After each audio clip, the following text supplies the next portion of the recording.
Olá, me chamo Gilmar Oliveira e faço parte do programa de pós-graduação em Ciências Farmacêuticas do Cifarma, da Universidade Federal de Ouro Preto, a UFOP, e sou orientada pelo professor e doutor Wander de Jesus Jeremias e vou apresentar para vocês a pesquisa intitulada Avaliação da atividade celulolítica de extrato de cupim usando carboximetilcelulose em ensaio in vitro. O estudo pertence à linha de pesquisa de Química e Farmacologia de Substâncias Bioativas. A equipe é composta por mim, aluna de mestrado do Cifarma, pela Lorena Ribeiro Castro, aluna de iniciação científica em ciências farmacêuticas, e pelo orientador, o Dr. Wander de Jesus Jeremias, e a co-orientadora, a doutora Dênia Saúde Antunes, que fazem parte do corpo docente do Cifarma. As celulases são um complexo de enzimas digestivas responsáveis pela hidrólise da celulose em disacarídeos ou monossacarídeos, como, por exemplo, a glicose. Elas podem ser classificadas de acordo com seus substratos, sendo elas hexoglucanase, endoglucanase e beta-glicosidase. O carboximetilcelulose pode ser hidrolisado pelas três classes, mas preferencialmente pela endoglucanase. Elas podem ser encontradas em animais ruminantes e em micro-organismos presentes em intestinos de cupins. E, além disso, podem ser aplicadas em grandes escalas em processos biotecnológicos em indústrias tais como alimentícia, têxtil, de biocombustíveis, entre outros, fato que impulsiona as pesquisas sobre seu mecanismo de ação. Com isso, os objetivos desta pesquisa foram obter extratos enzimáticos de diferentes partes do corpo de cupim, quantificar as proteínas totais e avaliar a atividade celulolítica desses extratos obtidos. Para a obtenção dos extratos enzimáticos, os cupins foram imobilizados por congelamento, separados por castas, seguidas da sua dissecação de maneira a separar a cabeça de seu abdômen, formando uma massa de corpos inteiros e uma massa de abdômenes. Essas massas foram então maceradas em nitrogênio líquido e homogeneizadas em tampão acetato de sódio.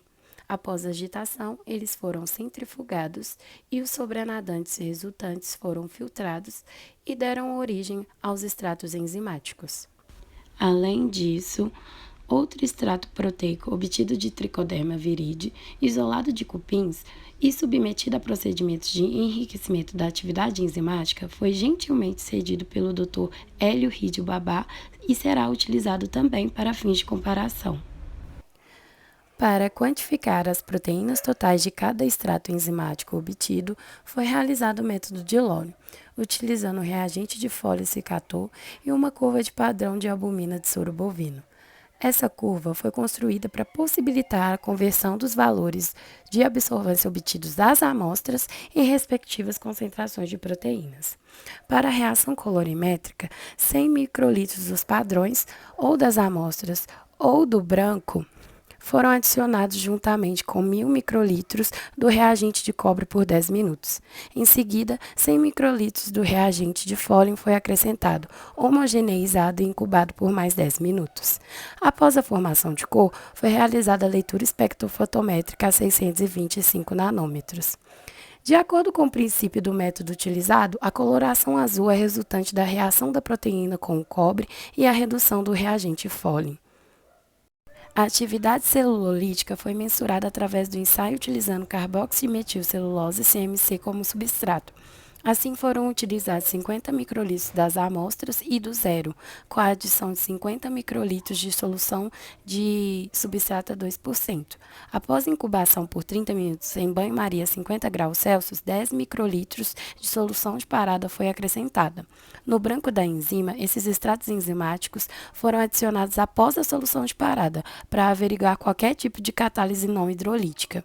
Para determinar a quantidade de glicose formada como produto de reação, o teste de glicose oxidase foi utilizado com a leitura espectrofotométrica a 490 nanômetros.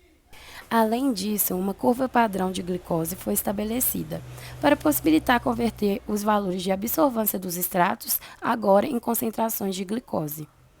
A partir dessa metodologia, foram obtidos um rendimento de 88,8% do extrato de corpo inteiro e 70% de rendimento para o extrato de abdômen, a partir da massa de cupins e os volumes de tampão utilizados. Para calcular as concentrações de proteínas totais dos extratos enzimáticos obtidos, os dados foram plotados no gráfico semilogaritmo que é mostrado a seguir, cujas concentrações de padrão formaram o eixo X em função de suas leituras espectrofotométricas no eixo Y, obtendo-se assim uma equação da reta equivalente a esses pontos. Com isso, foram encontradas as concentrações de 495,36 mg por ml para o extrato de corpo inteiro, 670,08 para o extrato de abdômen e 397,4 mg por ml para o extrato de tricoderma viride. Já para avaliar a atividade celulolítica desses extratos, utilizando a equação da reta de padrão de glicose mostrada no gráfico, foram obtidas as seguintes concentrações de glicose: 0,069 mg por ml, já convertendo as unidades, para o extrato de corpo inteiro, 0,118 mg por ml para o extrato de abdômen e 0,287 mg por ml para o extrato de tricoderma viride. Assim, mediante os dados obtidos, foi constatado que todos os extratos apresentaram uma considerável atividade celulolítica de conversão de carboximetilcelulose em glicose. Além disso, foi observado que o extrato de tricoderma viride possui menor teor de proteínas, mas possui a maior capacidade de hidrólise. Isso pode significar que esse extrato possui celulases com maior afinidade ao substrato utilizado, demonstrando a importância de procedimentos de purificação e de enriquecimento. No entanto, os demais extratos produzidos aqui já podem ser aplicados como ferramentas biotecnológicas. Para finalizar, gostaria de agradecer ao FOP e aos órgãos de fomento, FAPEMIG, CNPq e CAPES, e estas são as referências deste trabalho. Obrigada por assistir.